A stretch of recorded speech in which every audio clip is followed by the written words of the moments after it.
Zoom. Thank you for being here in person, you guys. Before we get going, we've got Jennifer Morris from Inspiro that is going to say a few things. So, good morning, everyone. So excited that we have people in person and that you guys are on Zoom as well. Hey, I am Jennifer Morris. I work with Inspiro. I'm a marketer over there. And we would love to have the opportunity to sit down with you. I usually call everyone who's on the onboarding report. So first of all, congratulations for passing the test because that's half of the battle. And now the fun gets to begin. So we have a great program with Inspiro. It's called Everest Advantage, where you can take your buyers and get them completely underwritten. I know I'm going to probably be saying some words that you're familiar with, and some that you may not be so familiar with, but it's taking them through the complete underwritten process. So it just will make your offers much stronger when you present them in this crazy market that we're in right now. So we would love to sit down with you. I will be reaching out to all of you and getting to know you better and telling you more about our program. But for the time being, if you have any questions at all, please reach out to me by email or text or phone. And I would love to help you in any way we can. And we're excited to getting to know you. awesome. Thank you. Thanks, Russ. All right. So today's class is about lead generation. So what we're going to be talking about is how do we now go get business and turn it into transactions for us so that we can make some money. So so what we're going to do is I'm going to start with kind of, I think what I'll do is here's where I think we'll start is I'm going to draw for you what this looks like. What this process is going to look like is something like this. I'm drawing it kind of big so that hopefully the people online can see as well. But okay, so think of it this way. So this line here that I've drawn that comes up here is, think of that as being the learning curve. Anytime you are going to learn something new, you're going to go through a process that looks like this, which I probably should have done a different color. But think of it as, so this line that, stays pretty flat here, then has a steep slope and levels off, is the learning curve. And anytime we're going to learn a new skill, we're going to go through this process. Well, what I want to do first today is we're going to talk about lead generation. And really the idea of today is about setting appointments, is what we're going to work on today and actually Thursday.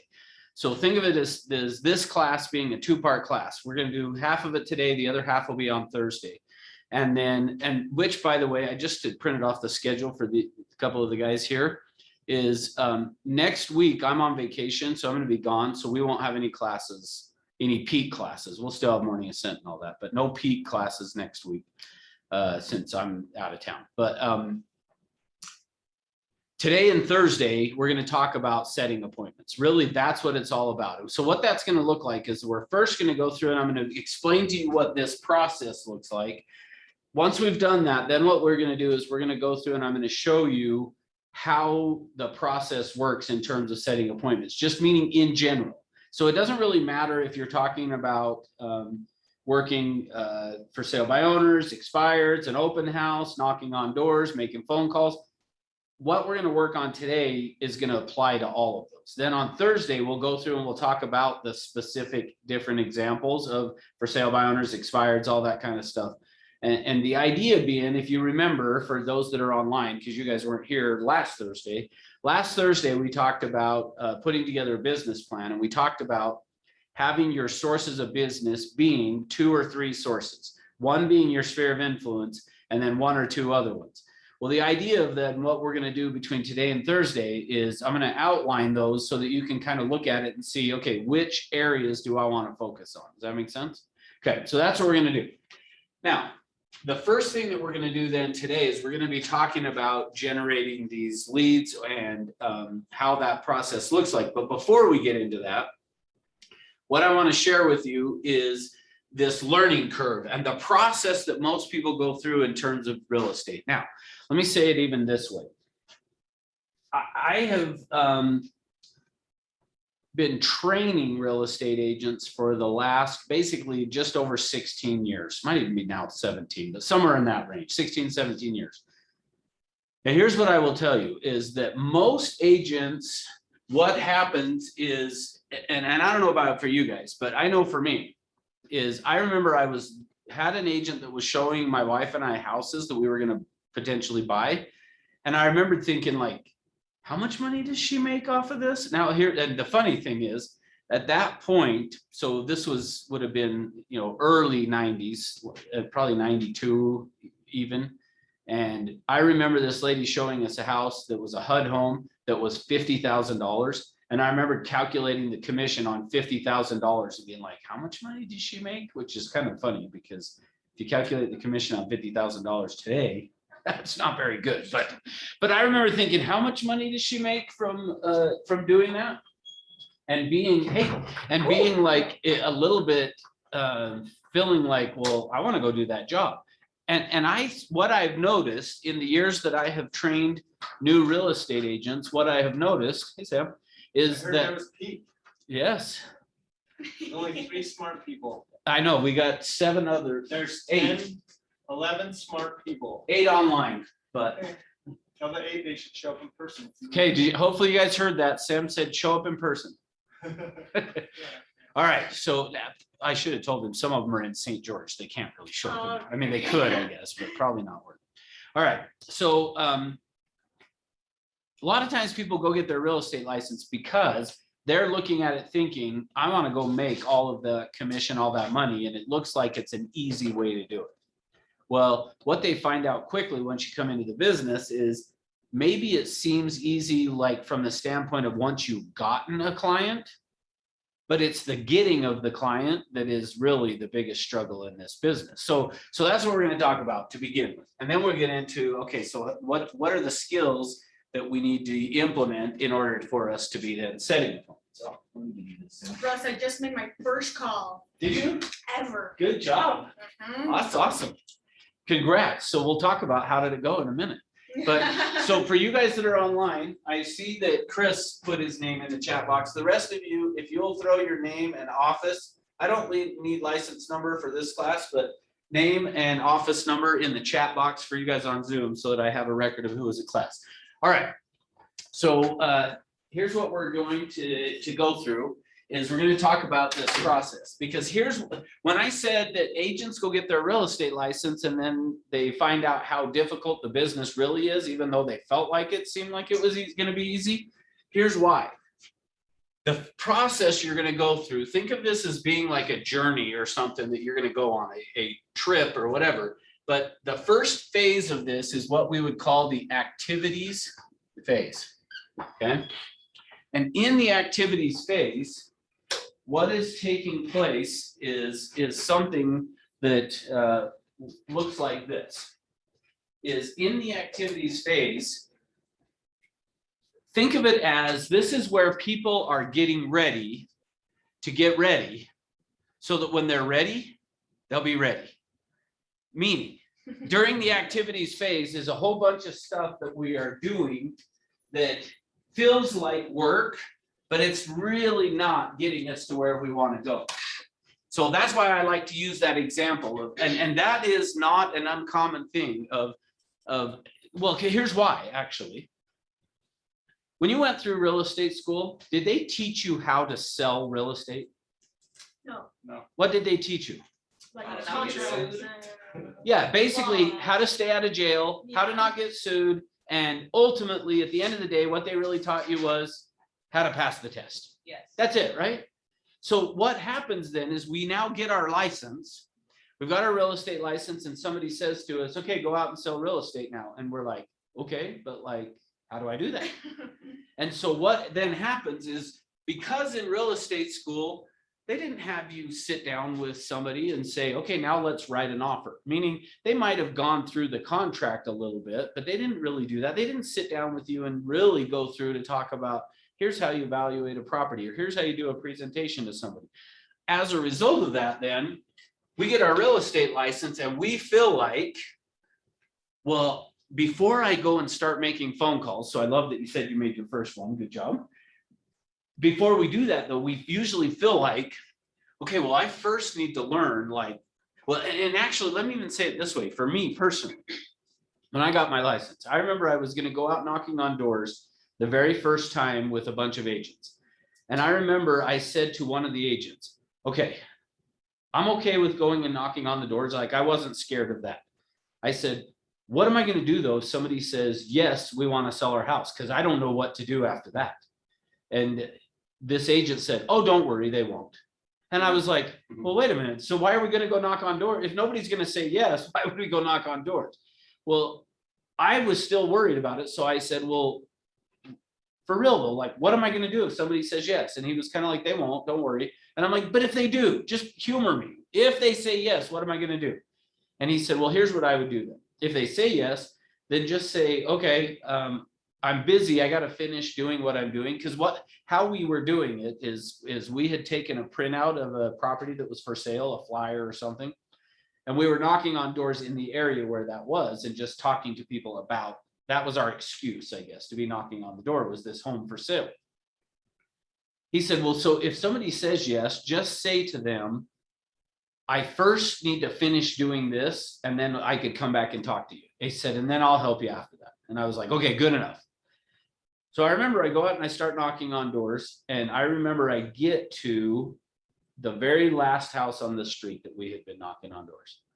And I knock on the door and the guy opens it, and I said, hi, my name's Russ. I'm with Century 21, and we've got a home listed for sale, and it's over on such and such street. And I was just wondering who you know that would want to move into the area. Nobody. Okay, well, how about you? When do you plan on moving? And he said, I don't know. We've thought about it. Okay. And I asked him a few other questions. And then I said, well, if you ever were to move, where would you go next? And he said, Wendover. And I was like, really? Wendover? Okay. But I said, okay, well, so when? And he said, yesterday, if I could. Like, I'm ready. I just don't really know what I need to do to get my house sold. And I was like, well, I'm busy right now. I don't have time to talk to you, but I'll come back later and talk to you about it. And so I set up an appointment. I went back to my office. I told my manager that I've gotten this appointment. Now, what do I do? But now here's the point though. The first thing that tends to happen once we get our real estate license is we are in this activities phase. And so again, the idea of the activities phase is all about, like, I got my license, but I don't know what to do. Like, I need to learn how to use the MLS. I need to learn how to fill out a contract. I need to learn this, or I need to learn that. Like, we come up with all these, think of it as, they're good excuses, but they're really just excuses that we are using to stop us from going into the next area of this. But think of this line here as being this one that I said this is the learning curve. Think of it as also being the amount of money you're going to make in real estate. Now, if that's true, how much money do I make then in the activities phase? Nothing. Yeah, essentially nothing is what you're making during the activities phase. So part of why I bring that up to you guys is it is very natural once we have gotten our real estate license to feel like, well, okay, but I don't know what to do. And if somebody says, yes, I want to sell my house, or yes, I want to buy a house, I don't know what to do. And I wouldn't know what paperwork to fill out or what, like all of those things. No, that is normal to feel that way. It's normal to feel like I need to get ready so that when I'm ready, I'll be ready. Like, that's a normal thing. But I'm also now telling you, don't get stuck there.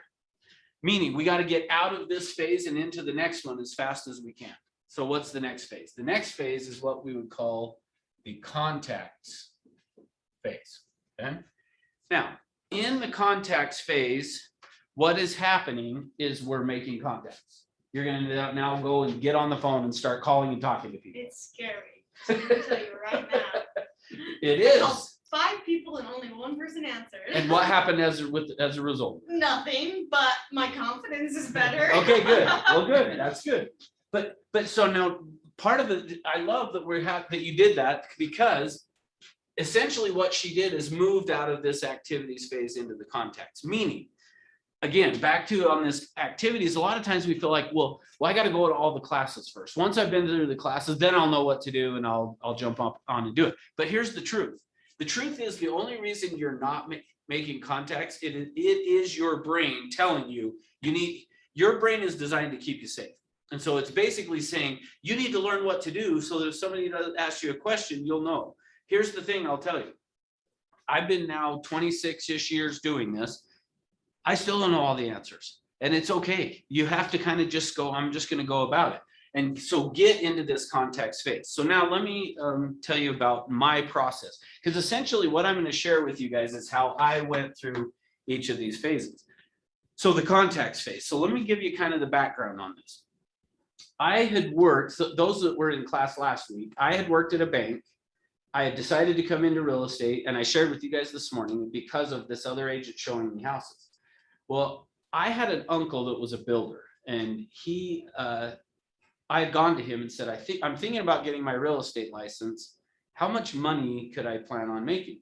And now remember, this is probably 1992 or 3, somewhere in that range. Might have been 95 even. Anyway, I don't know, somewhere around there. He says to me, well, I have 4 agents that sit my model homes.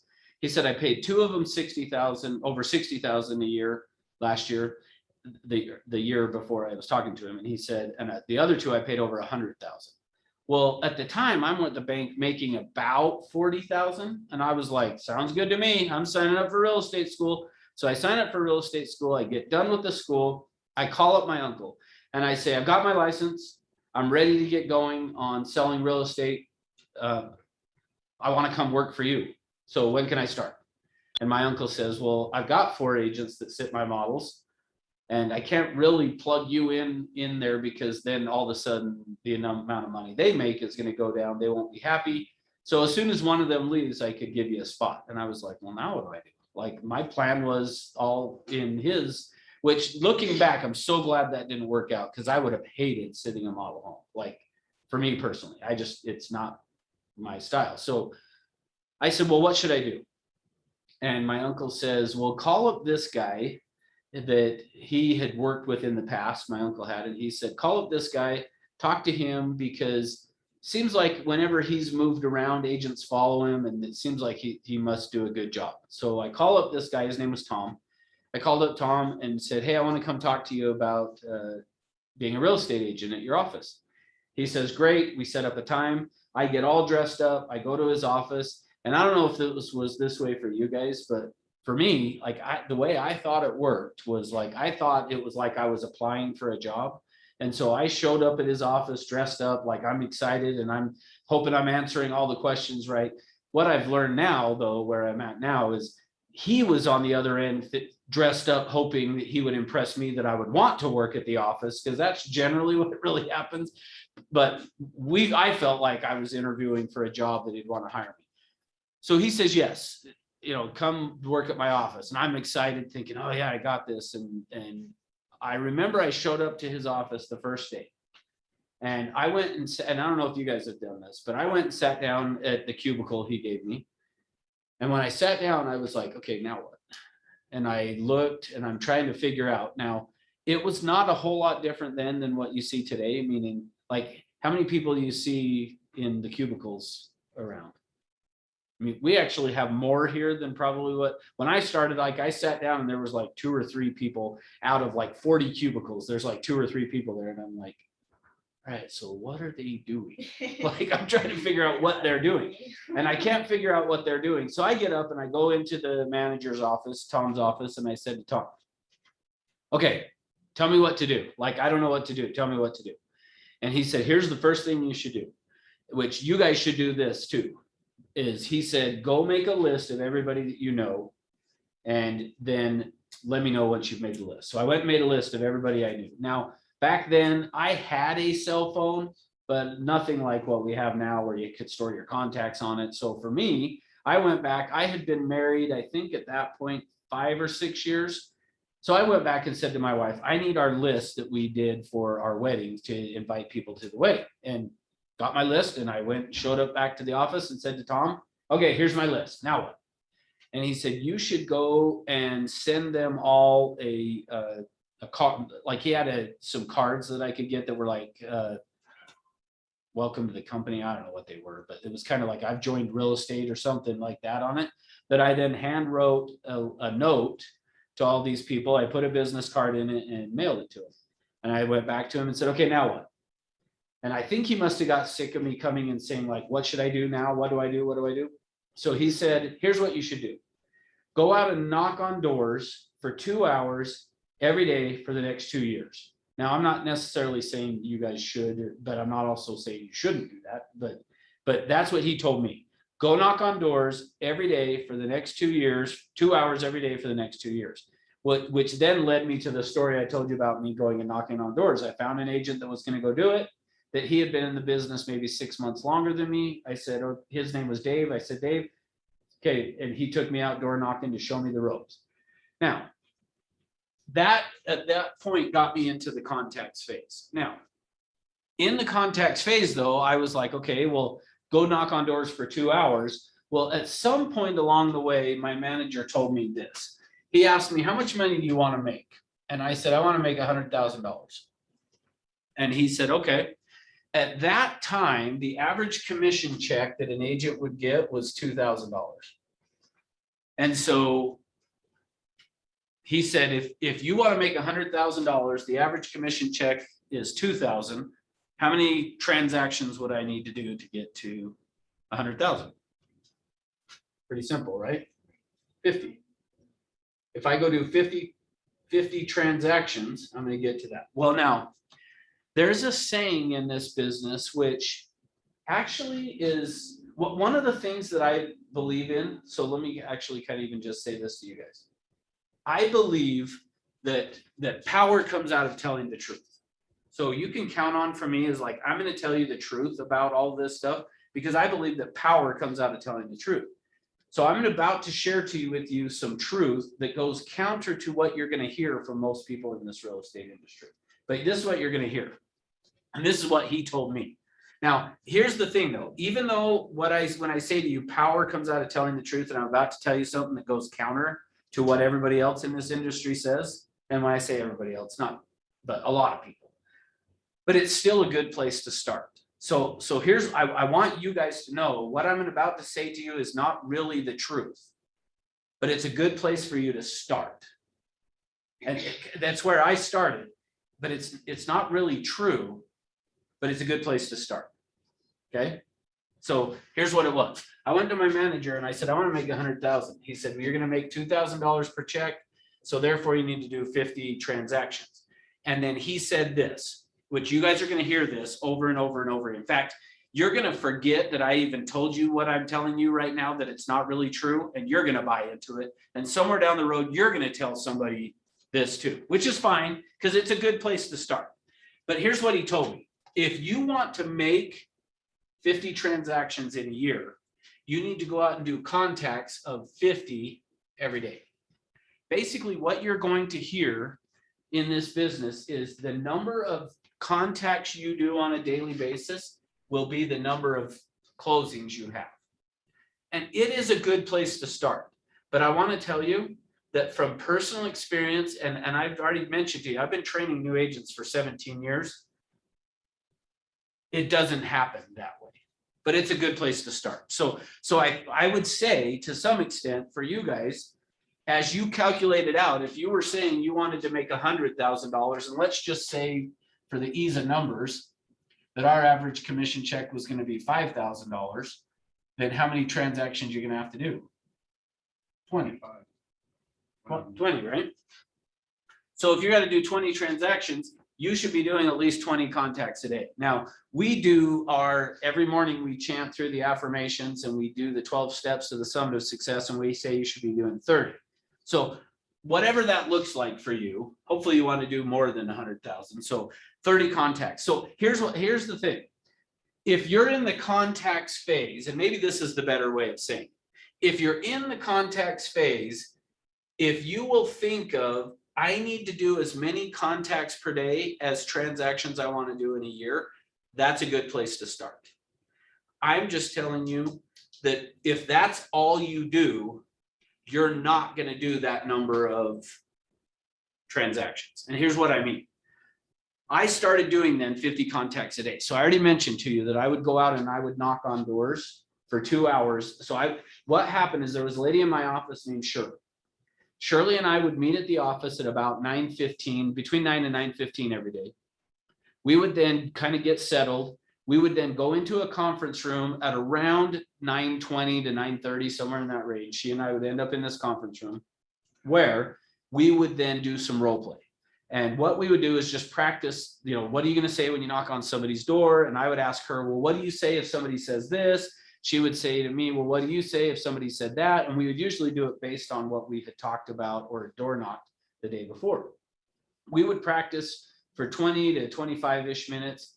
We would then jump in a car, and we had a neighborhood out in Kearns that we loved to go and knock on doors because they were the lowest price houses. And if you listed one, they would just sell like this. So we would go knock on those doors. Well, she and I jump in the car, we'd go knock on doors, and typically we would knock it. Back then, in about 2 hours, I could get to where I'd made 25 contacts. So we would go knock on doors for about 2 hours or until we got our 25 contacts. She would take one side of the road, I would take the other side of the road, and we would go knock on doors until we had hit our 25. We would jump in the car, go back to the office. She would go do whatever she did for lunch. I would do whatever I did for lunch. Then we would typically meet back up in the afternoon because we both only had 25 contacts and we both needed to get to 50. So what happened is then we would jump on the phone around 2 o'clock and we would make phone calls. And again, back then, within 2 hours, typically I could get to my 25 contacts. Well, so I was doing 50 contacts every day. And I had been doing it for almost a year and a half.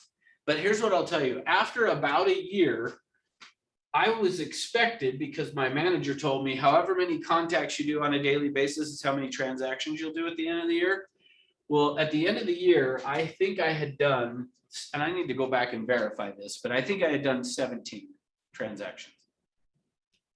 But I was like, wait a minute. Like, I was told if you did 50 contacts a day, you'd do 50 transactions. Well, I wasn't there. So I was frustrated. And the reason I know it was somewhere around 17 transactions was because I had essentially only about replaced my income from the bank.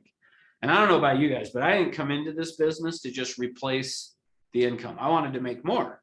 And so I was frustrated because I was doing 50 contacts a day. Everybody had told me however many contacts you do on a daily basis is how many transactions you'll do. But that wasn't what was happening. So what happened was this. So now let me come back here for a minute. Remember, this line here is going to be your income as well. So in the activities phase, we really, as long as you stay in the activities phase, you're not really going to make much money. You got to get out of that and into the contacts. Well, you'll notice in the contacts phase, there starts to be some liftoff, but it's not a lot. And that's kind of where I was here. I feel like looking in your faces that, have I depressed you? No. Oh, okay. I'm looking out and like everybody's like about ready to just walk out. Like, you're done. Let me see. Have people dropped off? So, yeah, one has apparently. So I scared him. That was me because I was. Oh, it was you. trying Okay, to- perfect. Okay, awesome. All right, so that's okay. Good. I feel better. Dropped off in Zoom, showed up in person. Okay, good. Yeah, Abby, why are you not here again? I always have to pick on her. See if she's paying attention. Maybe that's why she's not here. She's logged in but not paying attention. All right. Oh well. So is the third one following up? Say that again. Is the third one following up? No. I'm jumping the gun. I know you are just a little bit, but that's okay. So, but first of all, let me tell you how I found out, how I learned this is what the next piece of this is. So what happened is I'm a year and a half with my license. I've essentially replaced my income. And in fact, actually, it wasn't quite a year and a half, but I had one specific transaction that my wife said, if that doesn't close, you have to go get a real job. And so luckily it closed. In fact, I'll tell you on this, total side note, but that transaction, looking back on it now, should never have closed. In fact, we'll have a class that the title company comes up and talks about what they do. But as part of a closing, there's always title insurance paid for. That transaction is the only one I've ever been involved in where the title company had to pay out on a title insurance claim on it. I've never had in fact, I would guess most agents have never had a transaction where the title insurance companies had to pay out a claim on it. But that one, if the title company had done their job right, it would have never closed. Because what happened was it was a new construction where the builder owed the developer $15,000 still for the lot. And the title company, for whatever reason, called the builder and said, hey, I'm showing this lien for $15,000. And the builder said, oh, no, I paid it. And the title company was like, oh, okay, and just believed the builder. And so they went ahead and recorded. As soon as they recorded and my people moved into the property, the developer showed up and posted a notice of default, basically saying, I'm going to foreclose on your house because I didn't get paid. And so the title company ended up having to go and pay it, which the builder basically broke even on the house. He would have lost $15,000 probably on the build of that house. And he didn't have it. Like, he was a neighbor of mine, the builder was, so I knew he didn't have it. It shouldn't have closed. So like, I always feel like there was some type of divine intervention for that deal to close, because I would not be here standing here talking to you today had it not. So anyway, here's what happened though. I'm frustrated because I'm barely making it in the business. So I go to a training. And in fact, what I'm going to share with you, most of the stuff that I train on, I learned from this guy who I met at this training. I went to this training. And so I'm sitting here in a class like what you guys are right now, frustrated because I'm not really making the money that I wanted to, like almost to the point of like, I got to go get a new job. And in the training, the guy draws this on the board, this activities phase contacts. And we start talking about it. And I think actually the reason he drew it up on the board is because I had raised my hand and said, I'm frustrated. Came into the business. I was told if I made 50 contacts, I'd do 50 closings, which would equate to 100,000. And I was like, I'm not there. So what do I need to do differently to help me? And this guy drew this on the board and he said, here's your problem.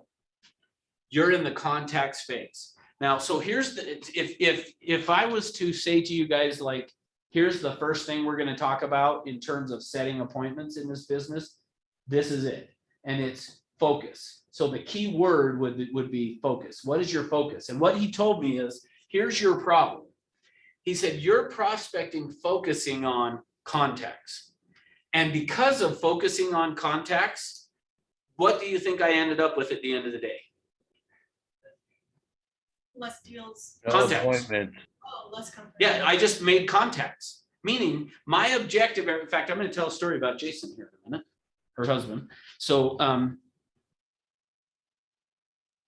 I would have this objective of I've got it set, or excuse me, talk to 50 people every day. So as a result, at the end of the day, I would get 50 contacts. And I would go home feeling like I feel great because I made 50 contacts. Now, generally, I would say at this point, one of the managers in our office, Jason, he actually tells a story of he had decided one day he wanted to get 100 contacts. He wanted to make 100 contacts in a day, which I have personally never done. Because here's the thing, I already told you guys, it took me generally between 4 and 5 hours a day to get to 50 contacts. So imagine how long is it going to take you to get to 100? Yeah, somewhere in that neighborhood. And you'll have to ask him. I don't remember. I want to say it was at least 8 hours, but I think it was closer to 9 or 10 that he spent to get 100 contacts. Now, here's the thing that's interesting. When he tells the story, he made 100 contacts in a day, and at the end of the day, he made 100 contacts. Guess how many appointments he set? 0. Now, why? Because I'll tell you why. Because even for me to get to 50 contacts in a day, it took a lot of time to be like, okay, I got to go knock on this door. And then if you answered the door, I was like, hi, my name is Russ. I'm a Century 21. I was trying to get through it as fast as I could, because as soon as I could get done talking to you, now I could go to the next person and get a contact. And then I could get my next contact and my next contact and my next contact. And then at the end of the day, I could be like, oh, good, I got my 50 contacts. And I would go home feeling great that I had gotten 50 contacts. Well, when I went to this training and this guy said, here's the problem. Your focus is on contacts, not appointments. And because your focus is on contacts, not appointments, you end up at the end of the day with 50 contacts. No different than what Jason did of saying, I'm going to make 100 contacts in a day than he did. And at the end of the day, he was like, okay, that was great. But he set less appointments on the day that he did 100 contacts. See, what you focus on is what you're going to get. So that's where he led then to this next phase. This next phase is what we call the appointments phase. Okay, now you'll notice on this curve here, this learning curve, the steepest part of the learning curve is in the appointments phase. Meaning, that's the hardest part of this job, is learning how to set appointments, which is what we're going to talk about today. Okay, but for me, here's what happened. Is so this guy that I had gone to this training where he drew this up on the board for me because I was frustrated and said, I feel like I'm doing all the work, but I'm not seeing the success that I should be seeing. And he said, it's because you're focused on contacts, not on appointments. And he said, if you'll focus on appointments, setting an appointment, everything will change. In fact, what he said was this. Now, I already told you it was usually between 4 to 5 hours a day for me to get those 50 contacts. Here's what he said to me. Did he give you an answer? Yes. What did he say? 6.5. Oh, I he was just- faster than me then. I just texted him, I said, that doesn't sound as intense as 8 or 9. Should I burst rest? Oh, no, do it. No, I would rather tell, remember I told you, power comes out of telling the truth. I'd rather tell the truth. So. But I don't want to prospect for 6.5 hours. I don't Exactly. even want to do it for 1. Okay, good. Well, then, good. I'm glad you asked him then, because I just was taking my numbers. So he did it in that time. He probably was using a dialer. I'll bet. I don't know, doesn't matter. But I didn't ever use a dialer. If you use a dialer, you can get there faster. But even still, I'll tell you what, even after, for me, 4 or 5 hours, if you would have said, do it for another hour and a half or something, yeah. But so, yeah, but here's the key thing. He didn't set any appointments. Did he say that too? Or did he say 1? I don't know. I think if I remember the story, which we'll get the true story right now. But if I remember it's right, he didn't set any appointments. I like your story better. Mine's better, I know. Yeah. Mine sounds better. Huh? Yeah. But that's okay. I'm okay with, here's the thing, even if 6.5, I don't care. Like, Mariano, right, Mariano? Yeah. How long, you've had your license how long? Since July. July. Oh, okay. You've only been like a month. Yeah. Oh, have you ever made, what's the most number of contacts you ever made in a day? Maybe 10. Okay, so now times that by 10. You want to do that in a day? You want to- Sure. Well, no, you don't want to. No. You would have done it. Okay, He says, you can change the story if you want. He said, I had a dialer, so it went faster. okay, so that is No why. appointments. But yeah, no, the key part of it for me though is he did 100 contacts, 0 appointments. But yet I know him well enough to know on a traditional day, he probably would have set some appointments with way less contacts. But because he was so focused on, I'm going to get to 100 contacts in a day, you end up with no appointments. So, okay. So here's what this guy said to me is if you'll instead of saying, I'm going to do X number of contacts in a day, instead of that, what he said to me is, here's what I want you to do. Set 1 new appointment every day. Now, for most of you, and when I say most of you, I'm including the people on Zoom here. For most of you, you're probably not ready to commit to this just yet. But don't give yourself, not what I don't want you to do is leave here and go, well, Russ told me I didn't have to do it yet. Like, I am saying that, but when I say that, I'm meaning like for a month, maybe. We're ready. Because Don't yeah. let him fool you. Okay, good. No, you should be, because here's the thing.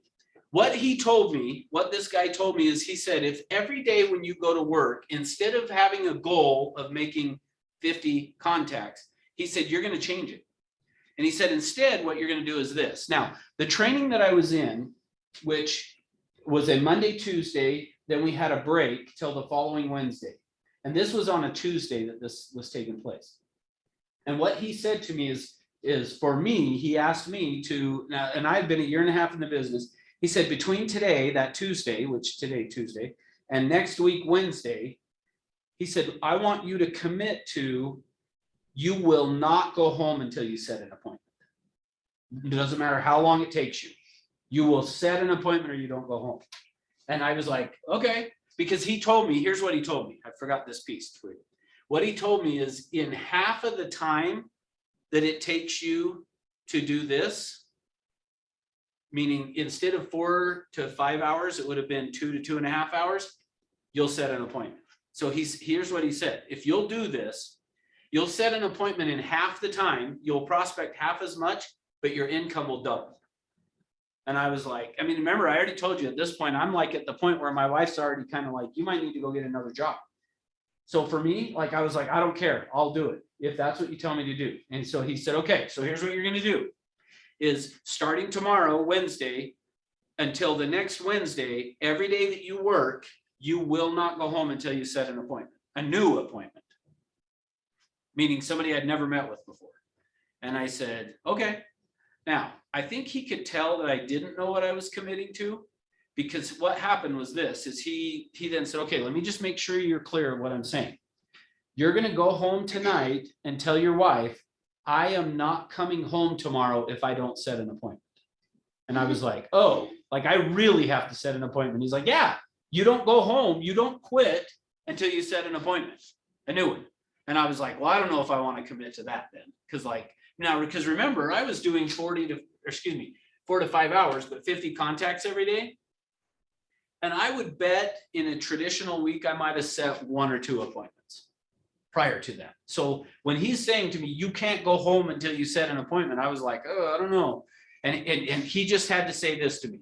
Just trust me, if you'll focus on this and you'll have that be your objective, not this, it'll happen and it'll change. And I said, okay, so now let me ask you.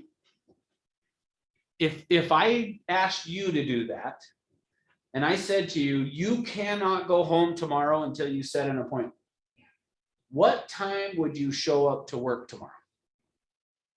This is where usually somebody says, I just wouldn't show up. Then I just stay home. Okay, but what time, if for real, you knew tomorrow you have to set an appointment, what time would you show up to the office? That's right. So now remember, I already told you that I was showing up to the office at between 9 and 9:15 to meet Shirley, we would do role play to then go knock on doors. Well, now that next morning, so I went home and I told my wife, I am not coming home tomorrow if I don't set an appointment. I told her more than what that, meaning I told her about the training and how I'm, blah, blah, blah. And I said, Was probably happy. yeah, no, she might have been. She said to me, well, you better get there early then, because we have blah, blah, blah. I don't remember what it was, but we had some appointment that evening that she was like, you have to be home for that. Like, you better get your appointment. And I was like, okay, I will. So now, similar to what you guys said, for me, like I got up way early. I was at the office by 7:30 in the morning. And what I did is I walked in, I went, well, back then we didn't have a service you could get for sale by owners like they do today. So I stopped at the gas station, bought a newspaper so that I could at the office, open up the newspaper and go through the classifieds to circle all the for sale by owners. Then I went and jumped on the computer. I printed out all the expired listings. Back then we had a book that was about this thick that was called the Coles Directory. It was this thick and it had every, for Salt Lake, it had every, think of it like the phone book, but it was put together based upon addresses rather than, instead of alphabetical order, it was by street. So you'd go to the street, you'd look up the street first in alphabetical order. Then from there, you'd find the address and you could get the person's phone number. But it was literally about that thick. So I went through and I found all the expired listings and wrote down their phone numbers off of those. You can start telemarketing at 8 a.m. So at 8 a.m., I'm ready to go. Now, the other thing, so let me go back to what you said, Sam, which is she had asked if this was going to be lead follow-up. The first people I called, though, at 8 a.m., before I called the for sale by owners and before I called the expired listings, was I went through every lead that I already had. Because in my mind, I was like, that's going to be the very best place to get an appointment, is I'm going to call these people who already have told me they're thinking about doing something. So I start calling through, and I wish I would have written it down somewhere or whatever. I don't remember where I got my appointment that first day, but I set an appointment before Shirley even got to the office. I had set an appointment. Now, here's the other piece of this, though, is the guy told me once I set this appointment, then I had to go home. So it was kind of like what he had said is, if you've got other work to do, do it.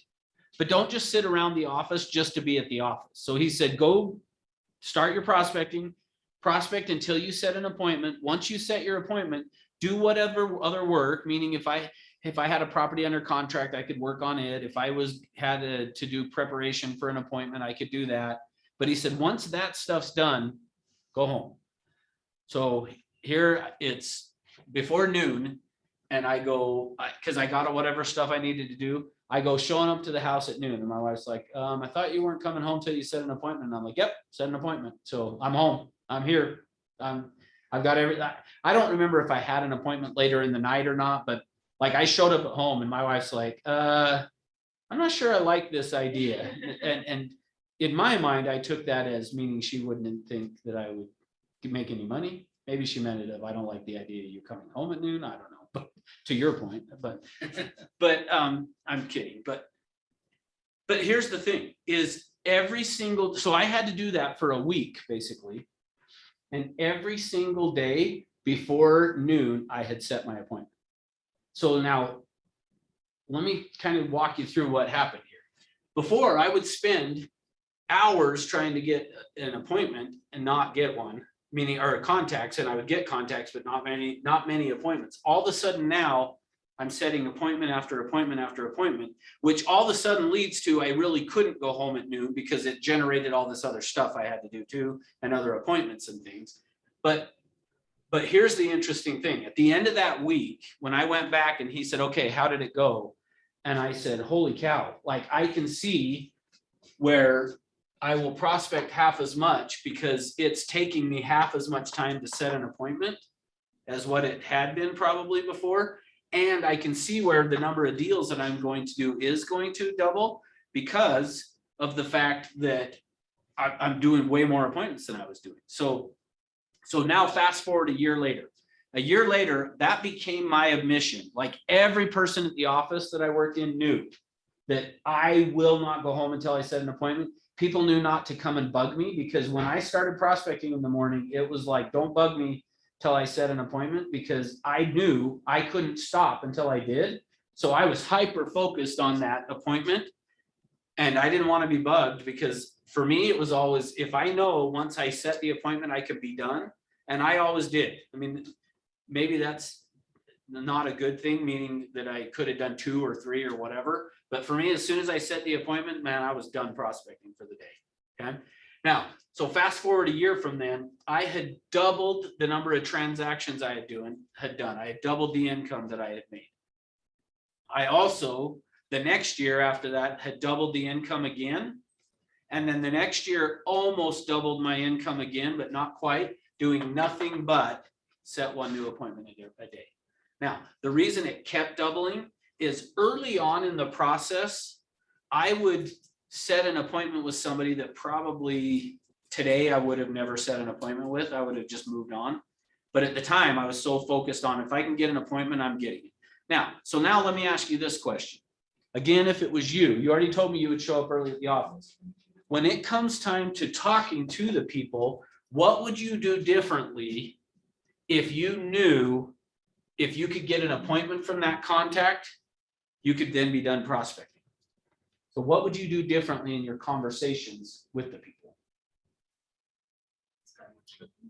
Okay, and what do you mean by spend more time?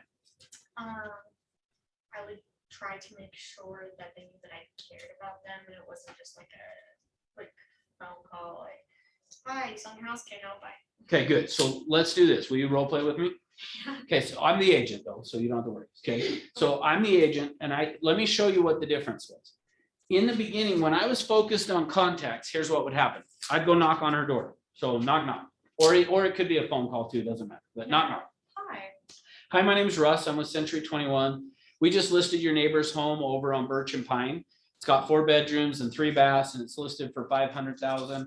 And I just was wondering who you know that would want to move into the area. I don't know. I mean, I have to think about it for a little bit. Okay, so, well, what about you? Have you thought about moving? I thought about it. No, don't be that easy. That's not what they say. Not really. I mean, we like our house. Yeah, that's usually, I'm telling you, the answers you get when you go knocking on doors, you're gonna get, I'm gonna die in this house. They're gonna bury me under that tree out front. And then I would always like laugh like it was the first, like, even though I'd heard it like 50 times already. But so that's usually, so, okay, so what about you? When do you plan on moving? I haven't really thought about moving at Not all. planning on I mean, it? we like our place. Okay. so- And then here's what I typically would do. Well, do you know anybody else in the area that's thinking about it? No. Okay, well, here's my card. If you hear of anybody, let me know. Like, that's what most people's prospecting sounds like, by the way, is some version of that. Now, if you knew though, once I knew, if I can get an appointment from her, I don't have to do it anymore. I can stop for the day. So what you said is right on, is I'm gonna try to talk to them more. So now let me show you how it changed, what I did differently. So now I go back, knock on the door, Hi. and don't be like roll over easy, but don't be a jerk either. Like, Okay. don't, if, meaning like, don't, sometimes I do a role play and they'll at least slam the door on me. Okay, well, I mean, that's gonna happen, but don't do that. Yeah. Okay, all right, but only set an appointment with me if you feel like it's worth Okay. it. Okay, so knock, knock. Hi. Hi, my name's Russ. I'm at Century 21, and we just listed your neighbor's home, the Jones over here. Do you know them? Yeah, I know them. Okay, their home's 4 bedrooms, 3 baths, 500,000. And what we've learned is that typically somebody in the area probably knows someone that wants to move into the area. So I was just wondering who you know that would want to move into the area. I can't think of anybody. To be Can't- honest with you. Okay, well, hey, I appreciate you taking the time to think about it. So, well, what about you? Have you ever thought about moving? Not really. No, No. not at all. Okay, cool. Well, so how long have you lived here? About 5 years. You 5 years, really? Mhm. Good for you. Where did you move from? We moved from California, From California to here. What part of California? San Diego. Oh, from San Diego. So really, that's awesome. What brought you here? The mountains. We're big skiers. Oh, really? Yeah. So, okay, that's awesome. Well, I'm glad you're here. Greatest snow on earth, right? Yeah, it's been great. Cool. Well, good. Well, let me ask you this. If you ever were to move, where would you go next? I don't really know. We like where we live. Okay, great. So you like it here. Awesome. Well, so if there was anything you could change about the area, what would you change? But the area, Or the house, either one. I would like some more like yard space. Okay, But other than that, this is pretty much perfect. it's pretty much perfect for you. Yeah. Okay. Well, so if you ever were to move, when do you think that would be? See, now the look on her face is telling me that she's not thinking of it, which is fine. Keep going with the role play. So if you were to move, when do you think that would be? I haven't thought about it at all. Okay, I mean, probably not for another couple years. so probably at least a few years away. Yeah. Awesome, well, good. Well, let me ask you this. How are you using real estate to plan for your financial future? What do you mean? Well, just curious if you had ever considered owning investment properties No. where you could have some passive income, allow you to ski a little bit more. I haven't. It sounds like a lot of Haven't? work though. Yeah, so I know a lot of times it seems like it could be a lot of work to people, but one of the things that I like to do is educate people on that. And if there was a way you could do it without it being a lot of work, is that something you'd be interested in? It's gonna make me more money in the end. Absolutely. That will just stop and look at what's happened. Imagine if you own 4 or 5 other houses today, how much value that's gone up in the last year. I mean, wouldn't it be nice to have another $400,000 or $500,000? Yes, please. Right, so would afternoons or evenings be better for us to get together and talk more about that? Evenings are better Evenings, okay, so like 5 or 6 be better, for me. 5? from 5 o'clock, Yeah. great, so would Wednesday at 5 o'clock work? Yeah. Perfect, okay, now, now, let's diagnose that. What was the difference between being focused on this and focused on that? You asked more about my life, Okay, about what I wanted, okay, what something I would change about my house. You're more interested. good, yeah, so think of it this way. See, for me, when I'm in this phase here, it's all about how fast can I get to the next one? No different than talking about Jason, and with doing it with a dialer, you can do it a lot quicker, but nothing's changed though. His still objective was, I gotta get through it, I gotta get on to the next contact as fast as I can because I wanna get to 100, so I can go home and say I did it. See, but on this, all of a sudden, I don't really care how many contacts it takes. Therefore, I'll spend more time talking to her Because if I can set an appointment with her, I don't even have to go talk to the next door neighbor. Does that make sense? You invested more and you cared more about it. Like, I think it changes your attitude for sure. Yeah, thank you. And the Real, way that's that awesome. they feel about you talking to them, you know, they don't just feel like you're being annoying, you care. Yes, perfect. So, and so that's where we're gonna go next, is I'm gonna walk you through how you do that so that they feel like you care, they want to talk to you a little bit more. Okay, so that's the next piece we're gonna go. But let me finish off this first, because a lot of times I'll just stop right here and move on, and then somebody says, well, wait, what was the last phase? This last phase is what we call the transactions phase. In the transactions phase, when you're moving from this one to this one, which really the transactions phase is designed to then do this, to take you even higher, but you keep one appointment every day. So this one, I'm just setting a new appointment. So let me kind of explain that. With Sam, I just set an appointment with her. I may or may not keep that appointment, meaning what I mean by that is I had just set an appointment with her. Yay, I can go home. But at some point, whether it was right then or maybe calling her the day before our appointment, I would have then wanted to pre-qualify her to find out, does it really make sense for me to go on this appointment? Now, we're not going to spend a lot of time today on pre-qualifying, but the idea of pre-qualifying would have been then finding out, is it something she's going to be able to do? Meaning, if she just filed for bankruptcy, yeah, we'd love to own investment property. We just filed for bankruptcy though last week. Like, probably not going to happen. I'm probably not going to go on that appointment. So that's the difference of here is in this phase, I'm just setting the appointment. It doesn't matter if I'm gonna end up going on the appointment or not. In fact, I will tell you, when you, or especially early on doing this, you're gonna set a lot of appointments that either they don't show up or you just decide not to go on it after trying to get them pre-qualified, either finding out that it's really not gonna work or they're not really motivated, whatever. So before the appointment actually happens, you give their name and number to a lender Yes. so that they can pre-qualify them. Well, so to some extent, it kind of depends on you as an agent, how you want to handle it. Okay. Like, to some extent, for me, the reason I'm a little hesitant on answering this is it depends on where you're at in your career. For you guys, I would almost say just still go on the appointment. Don't worry if they've talked to the lender or not yet. The idea being, it will be a good experience for you to go out on the appointment anyway, even if they aren't motivated or can't qualify in the beginning, just to get the experience. But as time goes on, yes, then, so like for me today, if you and I had had that conversation where you actually did seem pretty interested in it, then the next step is what I would have done before I left you is I would have said, okay, I'm going to have my lender give you a call to just find out where you're at financially so that we can know what price range we could go out and look in. Because what I don't want to do is go find a property that you fall in love with, but then we can't buy it because you can't afford it. So I'm going to have my lender call you to get you approved for that. So watch for their phone call or whatever. Okay. Then I would have Do left. you ask them about their own lender, or do you just say, I'll have my lender? Like, do you give them an option at that point, or? Yeah, great question. So for me personally, I always want to try to get them to talk to my lender. Now, if she said to me, I already have one, I probably would say, great. Then if you can get me a pre-approval letter from your lender, that will work too.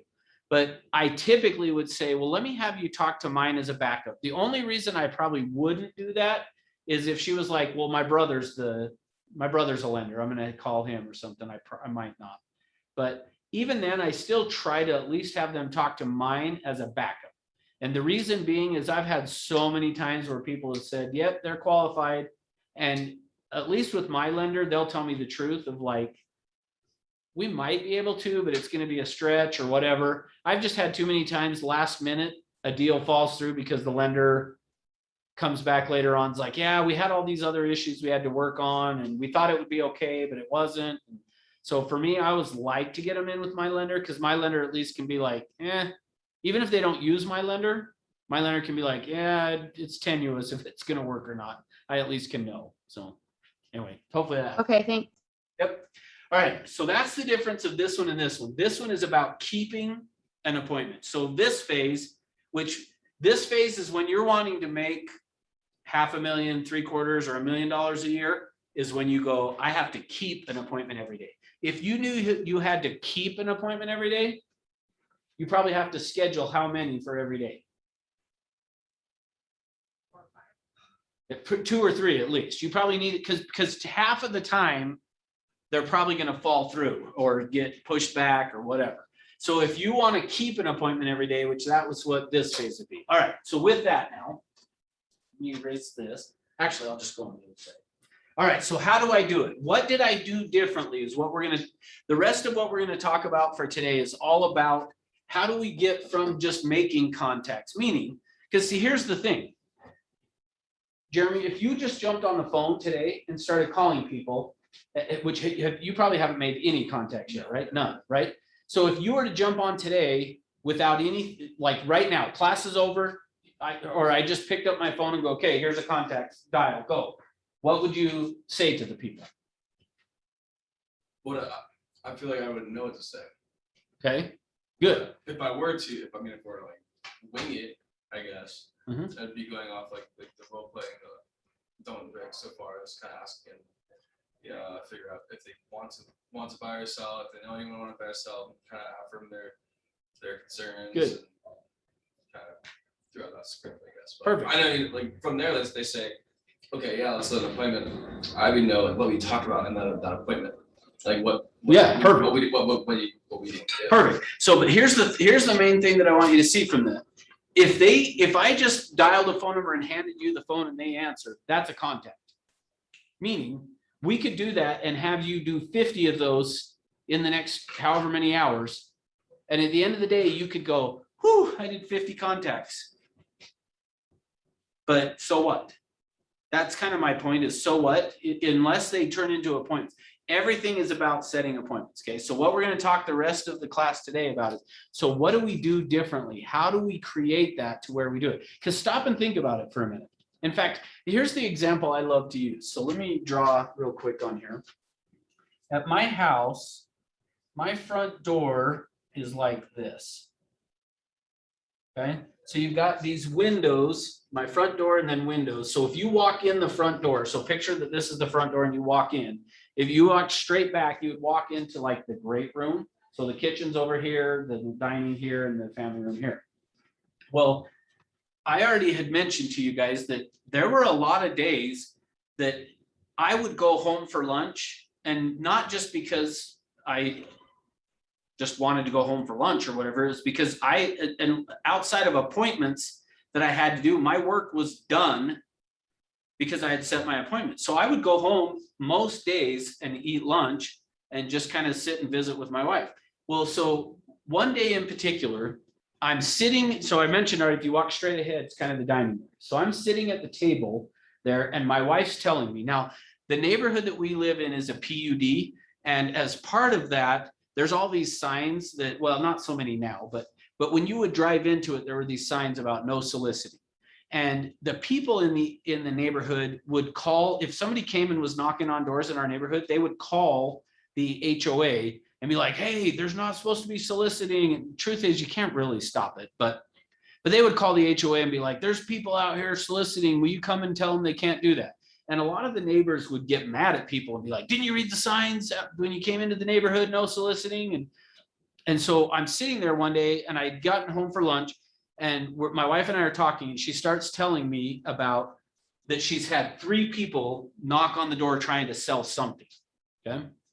And she says, I typically don't get mad when somebody does that, but I tell you what, if somebody else knocks on the door today, like I'm going to probably lose it.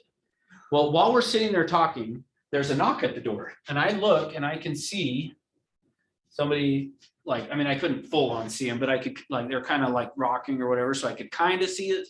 So enough that I knew it wasn't somebody we knew.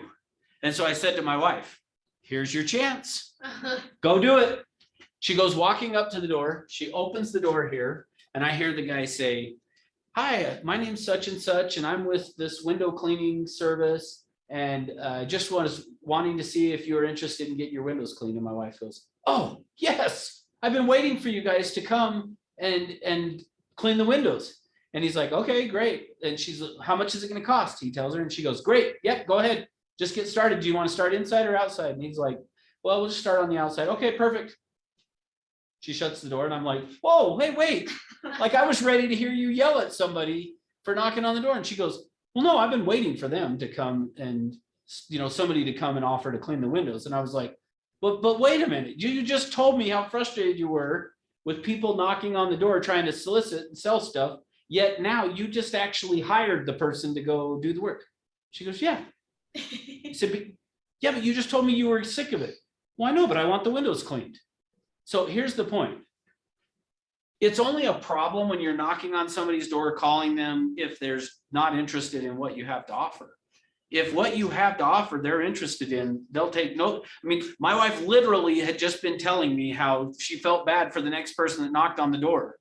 Yet she went and actually paid them to wash our windows.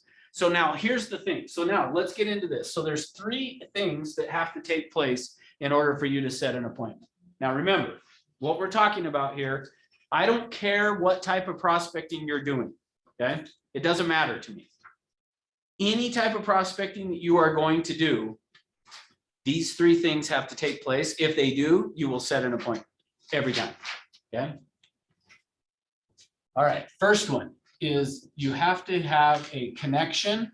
You have to create a connection or some rapport. Okay. There's got to be connection or rapport that takes place. Now, so Sam, when I asked you what was the difference, what did you say was the difference on the second time versus the first? That you cared. That's that right. You were interested. So notice, part of it, think of it this way too. The other way I like to think about this piece is the first thing that has to happen is you have to basically earn the right for them to keep talking, for them to be willing to listen. So you can think of it as me to talk or for them to be willing to listen. Because stop and think about it when it's you. Somebody knocks on your door, calls you on the phone that it's a telemarketer. How much time do you give them before you're like hanging up? I mean, well, I'll tell you, last night, actually, for me, last night I saw, like a lot of times when it's the area codes out of state, like you just don't answer. Well, last night was one that was in state, and I sometimes when it's a Utah one, I will be like, oh, maybe that's one of the agents calling me with a question or something. So I answer. The guy says, hi, this is so-and-so with the Friends of the Police Department or whatever. I don't know. Which, by the way, have you guys ever had that call? That's like they always have the deepest voice. Like as soon as they start to talk, like I know what they're calling for. Cause like, I'm like, I don't know how they find people, cause serious, or maybe I'm on this one guy's list, but like every time he's got such a deep voice. But anyway, I didn't even give, I answered, he said, is this Russ? I said, yep. And when I heard how deep the voice was, I'm like, oh, this is the guy calling for money for the police. I just hung up. I didn't even like, anyway, my point being, you got to earn the right to keep him on the phone. Now, unfortunately, I didn't even give him a chance to do that because like I already knew what he was calling for and was just like, yeah, I don't even want to go through. Because they just try to make you feel guilty. Oh, you don't care about the police? I'm like, well, no, I care about them, but I'm donating my money other places. All right. So you got to get a connection and rapport. So how do we do that? So here's the process of that. So you're typically going to start by, you're going to ask a question. Okay. So the way that we're going to get connection and rapport with people to have them want to stay on the phone with us is we've got to ask them a question. Okay. Now, once we've asked the question, they're going to answer it. When they answer it, we then need to repeat and affirm what they said, which you may or may not have noticed me doing that with Sam. But what I did was I asked her a question. Then when she answered, I repeated and affirmed. Now, let me talk about that for a minute, because here's the problem. The way that most agents, I can teach this to them and then they will do it. But the problem is the way they repeat and affirm does not feel sincere.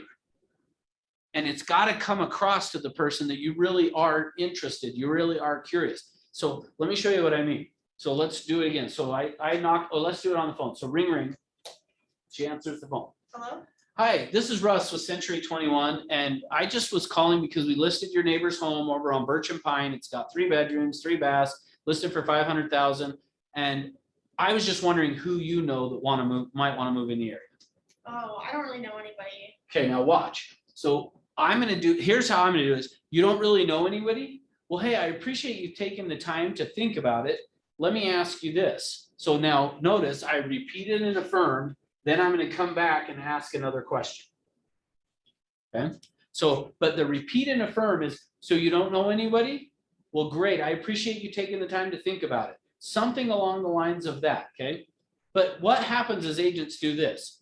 And I was just wondering who you know that might want to move in the area. Oh, sorry. I don't know anybody. No one? Okay. Like that's what most people, no one? Okay, that's their repeat and affirm. Like probably the better one is what I did with her on this, is watch this. So how long have you lived in this area? About 5 years. Now watch here's how I always do it. 5 years? Really? Yeah. Wow, that's great. Where did you move from? See, now notice, Now you're okay. see, notice I repeated, but then my affirm was like, yeah, notice that. So that leads to this next piece. So let me show you on this repeat and affirm. UCLA did a study where they were taking a look at communication. And here's what they found. 7% of communication is the words we use. So 7% of our communication is the words that we're going to use. 38% of our communication is the tone or the inflection, however you want to think of it. 55% is body language. Okay? 55% of communication is body language. So if 7% is the words, 38% is the tone. Think of it this way. If I took this marker and I drew a person up here, that's about as good as you're going to get from me. But yet probably one of you, I could say, come up here and use this marker, and you could probably draw a picture that might even look like me up here. I could never do that. Think of it that way. Think of it as the words as like this marker, meaning that's 7% of it. 38% is how you use the words. See, how you use the words is huge. Let me show you what I mean, okay? I'm going to make a statement, and you guys tell me what I am implying in this statement, okay? I didn't say he stole the money. What am I implying? Someone else did. Oh, Yeah. some- Okay, now how about this time? I didn't say he stole the money.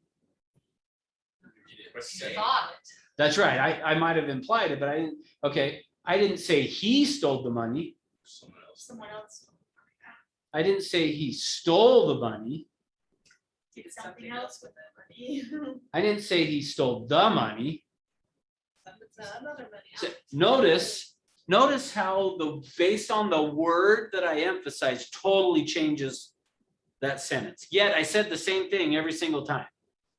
That's what I want you guys to notice is the way having a script or something to say is good, but how you use it is even better. And then notice so now watch. So with all of that in mind and the body language, watch this. How long have you lived in this area? 5 years. 5 years? Really, that's great. Where did you move from? See, notice how when I get these two pieces involved, all of a sudden, how does it make you feel? You're I mean, engaged and you care. You're like, oh, wow. I'm like, Yeah. oh, yeah, I have 5 years. But now notice that though. That's what has the person then feel like, I want to talk to this person. What would your response be if they tell you something really unexciting though, like Okay, do it. So how long have you lived at this address? 3 months? For 3 months? You're kidding. That's great. Where'd you move from?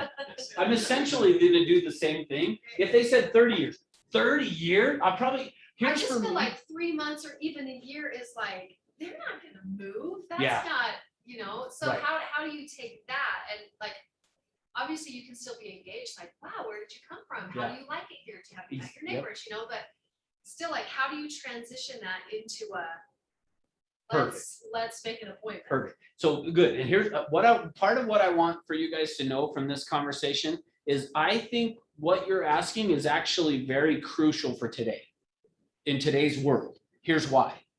What has happened in the market during, specifically since January till about now?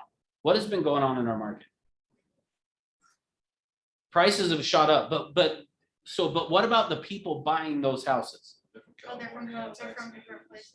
Okay, so that's part of it, but even if they're not from other places, how many offers did buyers have to make before they've gotten a property? A lot. Sometimes it feels like. So part of what I want specifically, this is very relevant to today. I believe there are people in houses for 3 months right now that don't like the house. They didn't really want that house. They were just making offers on every house that they went to because that was the only way they could get it. But let's go even outside of that. Like pandemic paranoia. Yes. Almost, like where people were just kind of like, oh, we gotta do Yeah, something. And then they're like having buyer's remorse. Yeah, that's right. So I think, so for one, I would say in today's market, I wouldn't worry so much about that because it's very possible, which is why I then always do the 3 months. Oh, well, so are you loving it? You know, and I would see what they say. Well, if there was something you could change, what would it be? And so, but the other thing I would say too is, so let's go back to 2 years ago or 3 years ago. Somebody had said that to me. 3 months, I still would have just tried to make the connection because I am still going to go down that road of, well, how are you using real estate to plan for your financial future? Because I'm okay if they want to buy an investment property to keep. And so for me, that's as soon as I find out. So I guess the way I'd answer, Melissa. Or keep what they're in as an investment and move into what they really want.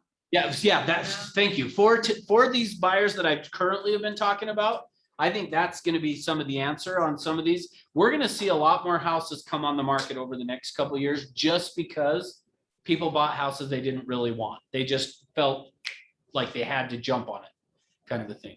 But so for me, that's where anytime I would ask the person, so what I did when let me back up. Sorry. I've got like 5 thoughts going in my head at the same time. Let me take a breath. All right. As part of this connection and rapport with them, I know if I have created the connection and the rapport, if I ask them this question, if you were to move. So you'll notice I asked her a few other questions like, where did you move from? How'd you pick the area? Oh, what part of California? Like I asked a number of questions. All the whole time doing this repeat and affirm to create the rapport connection there so that I could ask that one question. If you were to move, where would you go next? Because if you have created a connection with them, they'll tell you the truth is what I've found. And so that's where I would say when she was like, we love the area. I don't want to go anywhere. What she's telling me is the truth. They're not thinking of moving versus this guy that I was telling you about when I knocked on his door that wanted to move the Wendover, when I said, well, who do you know wants to move in? Nobody. Well, how about you? Have you thought about moving? No. Well, then as I went through and asked the questions and said, well, if you were to move, where would you go next? Wendover. Well, when would it be? Well, I would do it tomorrow if I could. Well, what's holding you up? Well, I just would need to sell my house. Okay, well, I can help you with that. So once you create the connection and rapport, I have found that question, if you were to move, where would you go next? Is the question that they will tell the truth if they're thinking about it. And then, so the follow-up to that always then becomes, well, when would that be? Okay. All right. And that's the most important piece of this whole class. So I hope you didn't miss it. I'm just kidding. I'm kidding. Okay. So Like, okay, but really repeat it. yeah. Really, what did you say? Okay. So we've got to repeat and affirm. Now, with the repeat and affirm, you got to say it like you mean it. So for me, that's where, well, think of it this way too. When you're on the phone, you don't have that available. The 55%, the body language is not, meaning they can't read your body language. But that doesn't, so here's what I would say. Because of that, when you're on the phone, you actually need to overemphasize the body language. So that, because You can hear body language and tone a lot though. Say that again. I think you can hear the body language through Yes. tone a lot though. Yes, if somebody's smiling, you can tell they're smiling or whatever. So yes. But so you want to overemphasize it. So for me, if I'm on the phone doing that, so I said, so how long have you lived in this area? About 5 years. I'm in 5 years. Wow, that's great. Like I'm gonna overdo the body language even on the phone because I want it to come through. Okay. All right. So we're gonna ask questions, repeat and affirm. The other piece that we want to add as part of this connection and rapport is empathy. You've got to empathize with them. Okay. And when I say that, what it means is not so much is this going to apply in like the scenario I just did. Like there are times for it. But specifically on Thursday, when we talk about for sale by owners and expireds, you have to go to empathy big time on that, or you won't get the connection and rapport. How you're going to create the connection and rapport with a for sale by owner and expired is through empathy. So if I call somebody up and and Mariana, let's say you're a for sale by owner, okay? So I call you up. Hey, my name's Russ, and I noticed you had your home up for sale by owner. I was just calling to see when you plan on interviewing agents for the job of selling your home. How, I not even thought about it. Oh, you haven't even thought about it, really? Okay, great. Well, so what made you decide to sell it for sale by owner versus listing with the great agent? Good question. I just figure I knew enough that I'll just get by. Okay, so now watch this. Watch what I'm going to now kick into some empathy here. So I'm going to rewind and say it again. So why did you decide to sell it yourself rather than list with an agent? Just figure I knew enough that I could just swing it. Okay, just figured you knew enough. Hey, if I were you, so empathy always starts with if I were you, I would feel the same way. So hey, if I were you, I would feel the exact same way of just feeling like, man, if I could save the commission, why not, right? Right. See, as soon as you do that by me empathizing with them, now that's creating the connection and rapport because I'm essentially, a lot of times the way agents will approach it is they'll do just the opposite. They'll go from the standpoint of like, you're an idiot. Why would you try to do that? Like, but by me going, hey, if I were you, I would want to do the exact same thing. So now watch. So I'm going to do it again. So why did you decide you wanted to sell it on your own rather than list with an agent? I just figure I knew enough I could get by. You figured you knew enough and you could get by. Hey, if I were you, I would feel the exact same way. I mean, why not save the commission if you can, right? If you know what you're doing. Right. So let me ask you this though. If there was a way you could use an agent and actually net more, would it make sense for us to get together and talk about it? Sure. Great. Need more money. Yeah, I mean, at the end of the day, more money is what you're looking for, right? Right. So would afternoon or evening be better for you? Okay, so notice what I'm doing is I'm starting with empathizing with them because here, most for sale by owners and expireds have already gotten calls from tons of agents and they're sick of it. So you got to kind of get on their side. If they're, the more frustrated they are, the more frustrated I'm going to be with empathy. Hey, if I were you, I would be sick of agents calling me too. I mean, you kick a bush and an agent runs out, right? And that's the response you usually get is they'll laugh at it. If they do that, I know they're going to talk to me at that point. Does that make sense? So you got to empathize with them. Hey, if I were you, this is what I would be feeling. I would be frustrated with all these agents calling and everybody's got a way that they're going to save you money or whatever, right? And they're like, yeah, that's exactly what's happening. If you get them to agree with you, you're probably going to set an appointment with them. Okay. All right. So that's the. Do those appointments stick though? Like you can set the appointment, but do they usually follow through or do they usually be like, okay, just kidding. We're Yeah. busy that night or, you know? Yeah, good question. At the end of the day, I would say it depends on how good you do at this and number two that I'm going to give you here in just a second. But I would still say with like somebody that's a for sale by owner, an expired, a web lead, just listed, just sold, some of those, I would say just kind of plan on a lot of those and this is going to vary depending on you as the agent, but meaning your experience and the better you get. But if you plan on probably 50% are going to fall through, it's probably a pretty safe number to say. So, okay. Hey, Russ, would a good Yes. question be also to find out how long they've been for sale by owner? It would be a great question. And part of it is, again, think of it this way. In fact, let me draw this on the board here. think of it as a figure eight here of, you're gonna ask for an appointment in the middle here. And this, the ask question, repeat and affirm and empathy is what you're gonna do. Ask a question, repeat and affirm, ask a question, repeat and affirm, ask a question, repeat and affirm, then I'm gonna try to close. Then I'm gonna ask questions, repeat and affirm, ask questions, repeat and affirm, ask questions, repeat and affirm, close again. Think of it as you're just gonna kind of keep doing that with them. And so, yeah, any questions that you wanna, how long have you been for sale by owner, and how long do you wanna try it on your own before you would consider listing with an agent? All of those would be great questions. Okay, number 2. Second thing then, so the first thing that we've got to do is we got to create a connection or some rapport. Once we have done that, then the next thing we need to do is create value, or you could say it as make them curious. Okay, now where I got the curious from is there's a book that was written by a guy by the name of Thomas Fries, with an S, not a Z. Thomas Fries. And the name of the book is The Secrets of Question-Based Selling, which is a great book. But think of it this way. The first thing you've got to do is you got to create a connection with the people. And we do that by asking questions, repeating and affirming, and empathizing. So we're doing that. And it's a process. Like I said, it's not just one. I'm not just asking one question, repeat and affirm, and then hoping to create value, although that could happen. But typically you're going to ask a number of questions to create the connection and rapport. Once I have done that, the next step is I need to create value. I need to make them curious. Okay. If you in that book, The Secrets of Question-Based Selling, Thomas Fries says, if you can make people curious, they'll want to meet with you.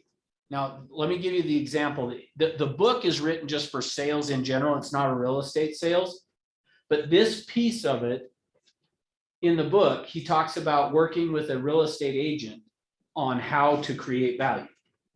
And what happened was this real estate agent was calling farmers, trying to get them to be willing to sell their farm, that then he would connect them with a developer. So he had all these developers that would come buy the land from the farmer. So he was constantly calling farmers, trying to get them to sell their land. What would happen is he would call and he would get them either on the phone, or he would leave a message if they didn't answer the phone. And he would say what you and I typically say is something like this: of, hi, this is Russ with Century 21. I noticed you have a farm with however many acres, and I was curious if you wanted to sell it. I have developers that would be interested in buying your land. Call me back. So he leaves a message, and this Thomas Fries says to him, how many people call you back from that? And how many people do you think would call back from that? Well, let me ask it to you guys this way. When you get a voicemail that's left that is a salesperson, how long do you listen to the message before you delete it? I just look at what it transcribes to, like the top, if it says salesperson. Okay, good. So you don't even listen. No. But if you did, how long do you listen before you go, nope? What's this say the company name? Yeah, pretty much that's about it. So keep in mind, if you're leaving somebody a message, it better be powerful and have them be curious pretty quick. Otherwise, What would an example of that so be? here's what he did. Here's what he did with this guy. He said, let me call the next one. The next one, he gets an answering machine. He said, hi, this is Russ with Century 21 or whatever. And he says, I've got a copy of your tax records in my hand, and I have a couple of questions for you. Please call me back. What do you think the chances of somebody's calling you back from that? I mean, assuming they listened past the, Yeah. and what's going to be their question? What are you talking about? Yeah, why do you have my tax records in your hand? And what's your questions that you have about it? And what happened is the guy immediately called back. Good. So is that still something good to use? I mean, now you get phone calls all the time with, hey, your Extended social security warranty. number. Yeah. is Oh, the not extended good. warranty. Yeah, so to me, when I hear that now, it's like, just Yeah, automatically. they're Well, lucky. Except for if it was a for sale by owner and you did that, they're not going to, because they're a for sale by owner or even an expired listing, I would say, if you did that, they're more likely to call you back because they know they're getting calls from agents about stuff like that. So if I called you and left a message, so number one, let me say it this way. I am not a big fan of leaving messages. Let me start by saying that.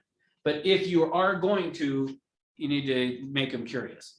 But let's deal with what we're talking about today, and that is when you get somebody on the phone, you have to create value.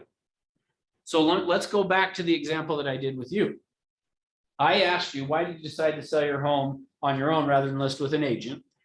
So I asked the question, you answered, I repeated and affirmed, and then I empathized with you. Hey, if I were you, I would want to make the most amount of money from the sale of my house too. Let me ask you though, if there was a way that you could use me as an agent but make even more money, would it make sense for us to get together and talk about it? Definitely. See, if I created value, he's gonna want to meet with me.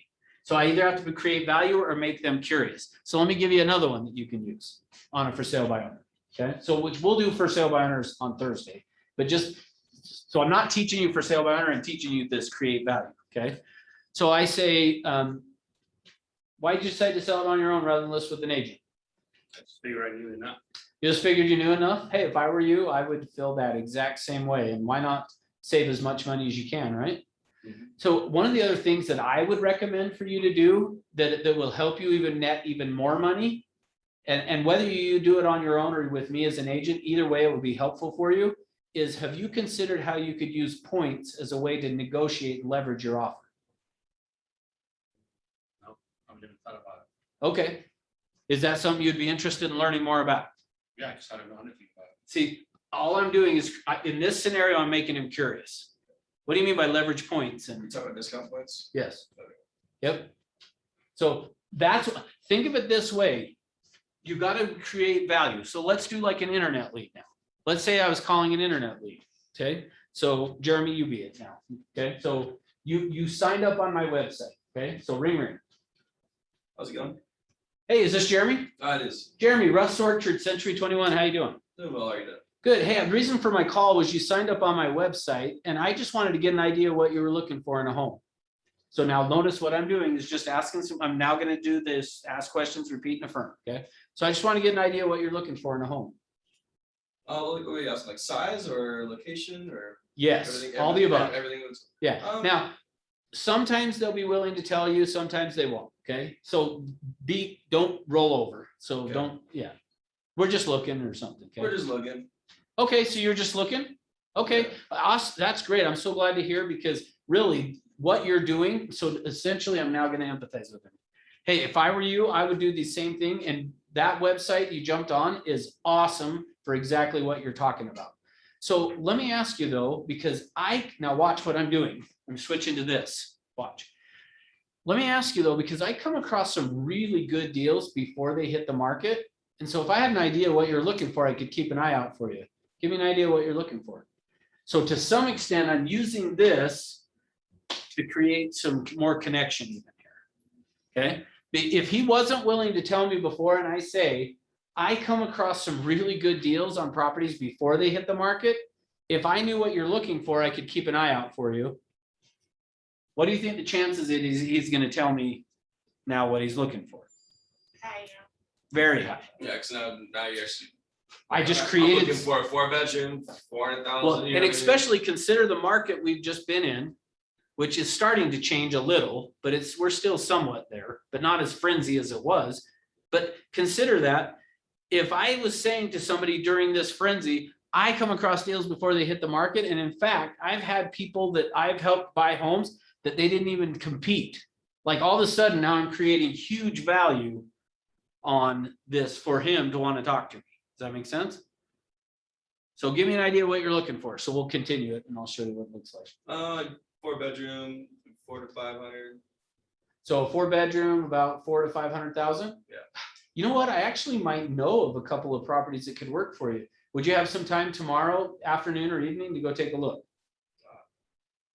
I would. Okay, great. I'm like, am I supposed to say no? No, if I created enough value, you should say yes. So, Yeah. because at the end of the day, that's what it looks like. Okay, so that's the next thing that has to happen. Any prospecting you do, I don't care what it is, you first got to get a connection and rapport with them by asking questions, repeating and affirming and empathizing. Once you've done that, you then need to create value. So I created value I come across properties before they hit the market. If I know what you're looking for, I could keep an eye out. He's now going to start to tell me. Once he starts to tell me, then I'm gonna go to, I actually might know of one or two that could work for you. Would you have some time in the afternoon or evening to go take a look at it? He tells me, then I go from there. Does that make sense? Okay, so that's create value, make them curious. The third thing that we have to do on every call, if we want to set an appointment, is we have to close.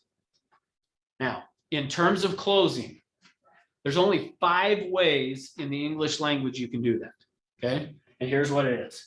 What time? Which time?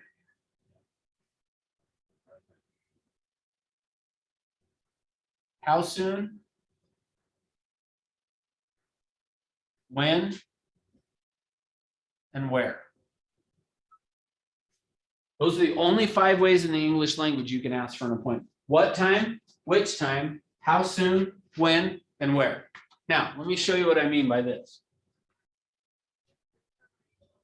We're going to talk about language for a minute, meaning we started that a little bit here with this UCLA study, but the way that your brain works. Now, for you guys that are on Zoom, you got to participate as well. So either put it in the chat box or unmute. But if you've heard me do this before, don't ruin it. But if you haven't heard me, everybody participate. Okay. So let me show you how what I'm going to do now is give you a demonstration of how our brain works. Okay. So if I'm going to ask you a question and everybody gets to answer. So on Zoom, either unmute or put it in the chat box. You guys here get to all answer. Okay. If I wanted to know what was going on a mile down the road, should I ask a giraffe or a turtle? Giraffe. Okay, so I heard 2 giraffes. What? Giraffe. Depends on where they are, actually. Okay, I heard a giraffe online. What about the rest of you? A giraffe is taller. Okay, what about the rest of you? This is where I test to see if you're really paying attention to my class, or if you're watching Days of Our Lives or something. I don't know if it is or not. I think it's a trick question. What are you trying to get at here? I can tell you thought it was a trick question. All right, nobody else is gonna answer. We got 2 off Zoom. Been there before, but you guys live longer, you know what I mean? Yeah, that's it. Turtle's been there before, but it would still take a long time to like get back to us, so. Okay, good. So now remember, what we're talking about is how the brain works and how our language works. The way that our brain is designed is it is designed to answer according to the information given. So Jeremy, you said you thought it was a trick question. It was. So what's really the answer if it's a trick question? Neither. Neither. Why? That's the right. Giraffes or turtles. They don't talk. That's right. If you asked either of them, what's going to happen? They're not going to answer you. So yet you guys all chose the giraffe. And even if you had chose the turtle, it wouldn't have mattered to me because the correct answer is they're not going to answer. So why would I ask either of them what's going on? See, but the way that our brain works is it responds according to the information given. Now, let me show you what I mean on this in terms of appointments. If I ask you, can we get together? So we're going to analyze this sentence. Can we get together? If I ask somebody that, what am I really asking? Look, get to the real truth of look at the answer to that question. Can we get together? What am I really asking? Because I'm not When asking. are we getting together? Well, and I'm not asking a yes or no question. I'm asking what? You said it. Are you willing? Close. Permission. When are we getting together? You guys are close, but what I'm really asking, if I say can, if your kid says to you, can I, yeah, there you go. Say it again. Is it possible? When we ask, can we get together, we're really asking about possibilities. And you guys tell me, is it possible for them to get together with you? I would Yeah. say it's more about wants, maybe even. Do you want to? So I'm asking, when I ask, can we get together, I'm asking if it's possible. And is it possible? What's the only question then? Yes. Because it is possible for them to get together with you. The only question is what? When When? can they? When- Yeah, what time, which time, how soon, or when? See, so we should never ask, can we get together? In fact, remove from your language in your, if you're ever prospecting, if you're ever, that's a lot of vote of confidence, if you guys ever go do any of this stuff. When you go do this, don't ever say, can we get together? Because can we get together really is asking about the possibilities. And we don't want to know, we already know the answer to that. We can. The only question is what time, which time, and how soon, or when, or where. Plus you're giving them a chance to say no. And you're giving them a chance to say no. Versus if I say, what works better, afternoon or evening, which is another version of this, which time is better, afternoon or evening? Even though I didn't say which time, by saying, hey, would afternoon or evening be better? I'm asking which time, right? Okay, how about this one? Is there a time we can get together? I mean, essentially, it's the same thing. You're asking about if there is a time somewhere out there that you could get together. And the answer to that is yes, provided they see the value, right? So we should never ask that either. How about this one? This one's the worst one. Watch this. I'm gonna ask everyone, why don't you give me some money? Cause I. Okay, why don't you give me some money? The extra. Okay, why don't you give me some money? I don't know. Okay, why don't you give me some money? Why would you? Okay, why don't you give me some money? Cause I want it. Okay, how much money did I just get? Here. Instead, what did you guys tell me? Yeah, but in addition to no, what did you tell me? The reason you weren't gonna give me money. So watch this. Why don't we get together and talk more about what you wanna buy in a house? Guess what they're gonna tell you if you say, why don't we get together and talk about what you want in a house or to sell your house? The reason I don't want to. They're gonna tell you the reason you're not gonna get together. So don't ever say that one either. See, that's what I mean by there's only 5 ways in the English language. If you say something beyond that, if you say, why don't we get together and talk about it? In fact, the guy that taught me this, I was meeting with him recently, and he said to me, why don't we do this? And you know what's funny is the first thought that came into my mind was to tell him why we weren't gonna do it. I mean, that's just the way, because I didn't really, here's the point. He was trying to get me to get involved and do some training stuff for him that I didn't want to do. And he said, well, why don't we do this? And then I answered it by telling him why I wasn't going to do it. Versus if he would have said something along the lines of, well, hey, so which would be better for you if we did it on this day or this day? I probably would have said, well, probably that day. Meaning stop and think about it.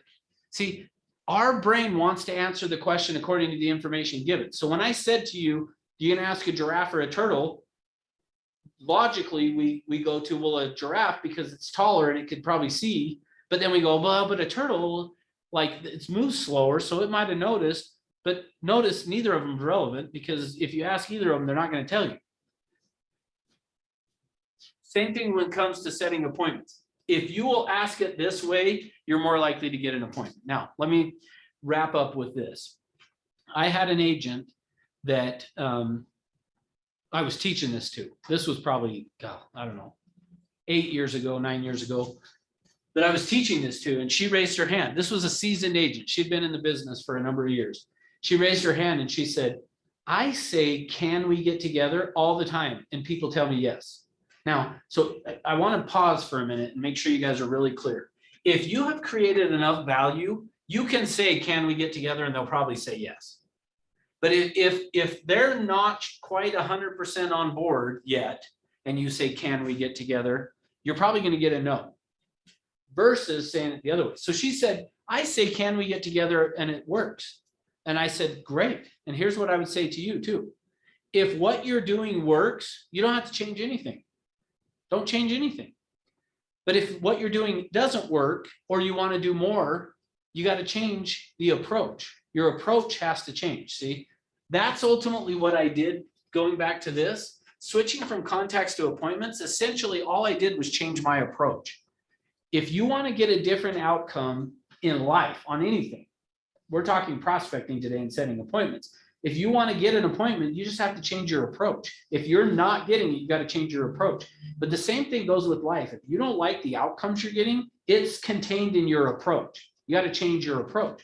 So I said to her, then don't change. If you're getting the results you want out of this business, keep saying, can we get together? Like, I'm not saying that you'll never get an appointment by saying that. Same thing of why don't we get together? If they see the value and they want to meet with you, they're curious, they'll say yes to why don't we get together too.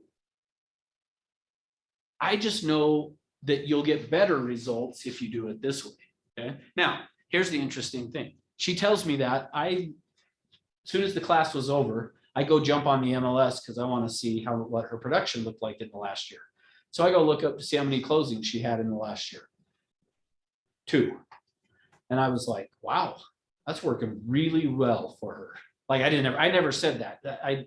I share that now in the class, but to me, I'm kind of like, she was fighting me. I say, can we get together all the time? So here's what I learned. If you want to do 2 transactions a year, ask, can we get together? But if you want to do more like 50, then you probably ought to do it this way. I'm just kidding. Sorry, not really. But. All right, what questions, comments? Is there a better time to make phone calls? Have you guys found out? Great question. So the answer to that is yes and no. Meaning, here, the true answer is anytime you will do it is the best time to do it. Like that's really the answer. But for me personally, I'll tell you, in the morning is the best time. Now, 2 reasons for that. So my advice to agents is in the morning is time to do it. 2 reasons for it. So can I pick on you, Melissa? As a mom with kids in school now, do you have more stress in your life from 10 o'clock until noon or after 3 o'clock?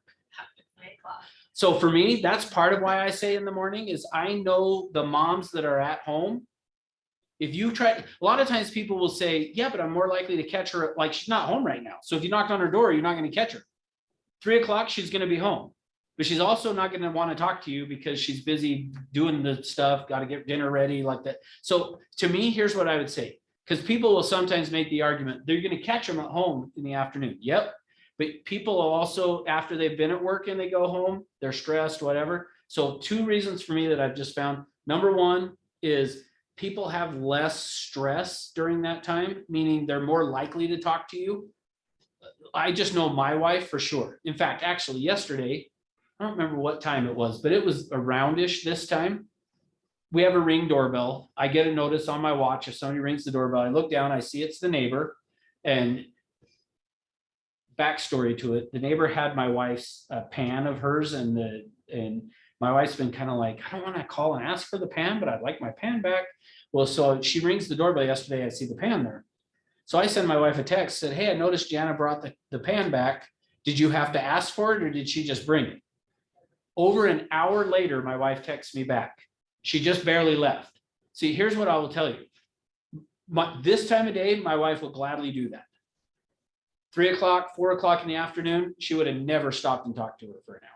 So to me, that's where I guess I come from. Yes, you still got to, no matter when it is, you create a connection and create value, they'll talk to you. But I would just say people are more likely to talk to you longer in the morning-ish time.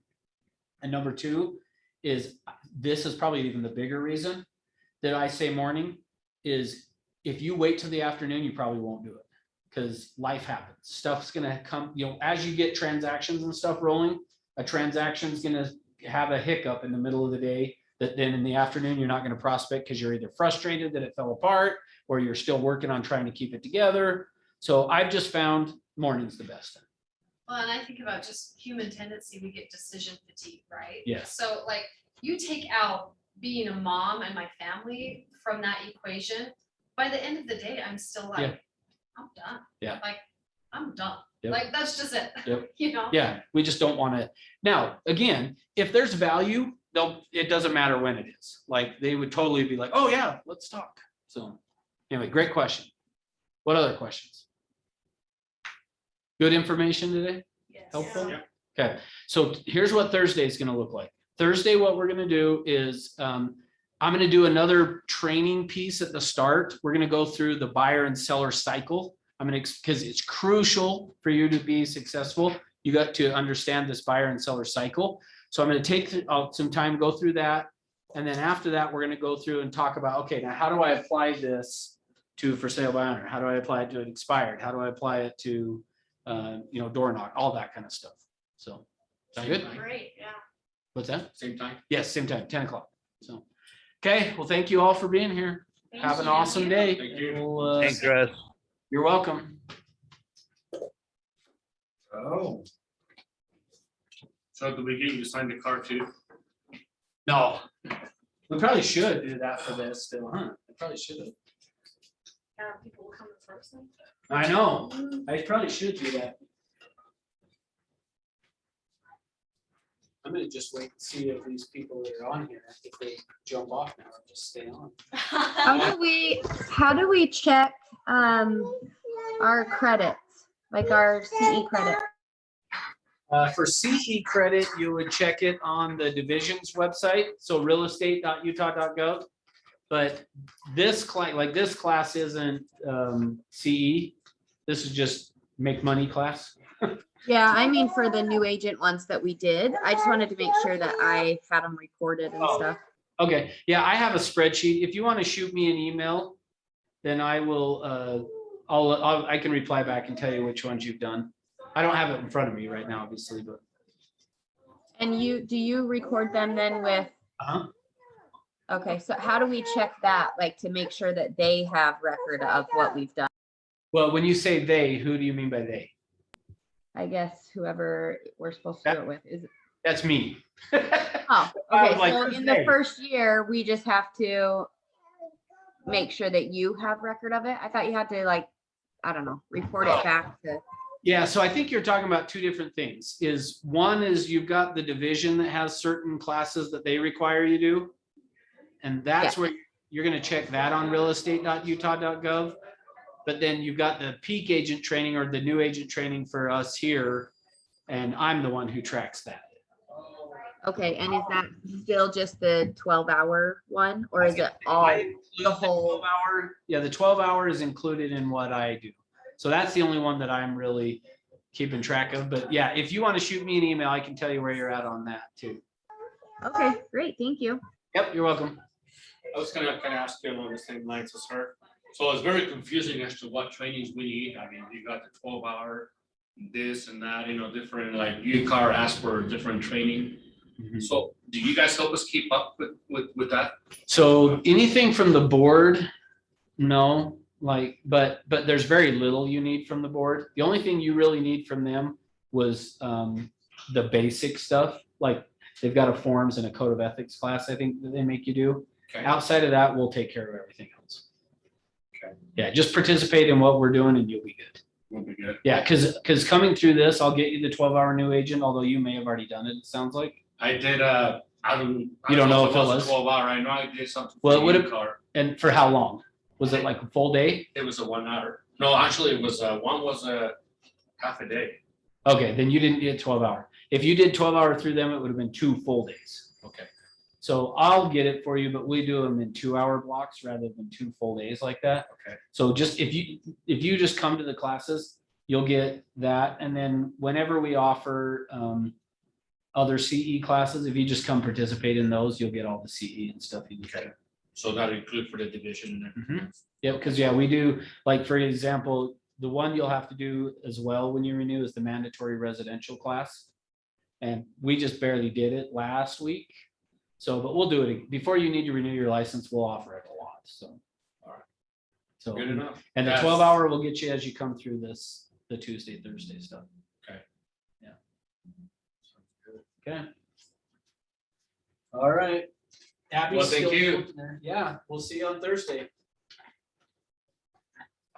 Are you listening still, Abby, or no? She never answered me before. This is the second time I've asked you a question. All right, I'll still say goodbye.